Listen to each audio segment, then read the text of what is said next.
আমি আমার বাচ্চাকে মানুষের মতো মানুষ করতে চাই। এতে যদি তোমাদের কোনো আপত্তি থাকে আমি এই বাড়ি থেকে চলে যাচ্ছি। তোর কি মাথা খারাপ হয়ে গেছে নাকি? তুই চলে গেলে আমাদের কি হবে বলতো? তাহলে বলো, কোনোদিন বলবো না বাচ্চা নষ্ট করার কথা। ঠিক আছে, আর বলবো না। যা হাত মুখ ধুই লেগা। ডাক্তার বাবু কি বুঝছেন? হ্যাঁ, বাচ্চার সময় হয়ে গেছে, আজকেই ডেলিভারি করতে হবে। সিস্টার, পেশেন্টকে তাড়াতাড়ি ওটিতে নিয়ে যাও, এক্ষুনি সিজার করতে হবে। ঠিক আছে স্যার।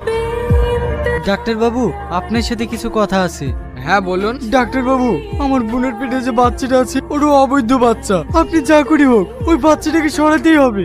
এটা কিভাবে সম্ভব? না না, এটা আমি করতে পারবো না। আমি আপনার পা ধরে বলছি, আপনি যে কোনো একটা ব্যবস্থা করেন, না হলে আমার বোনকে সারা জীবন কুমারী হয়ে থাকতে হবে। ঠিক আছে, আপনি ওঠেন। একটা রাস্তা আছে।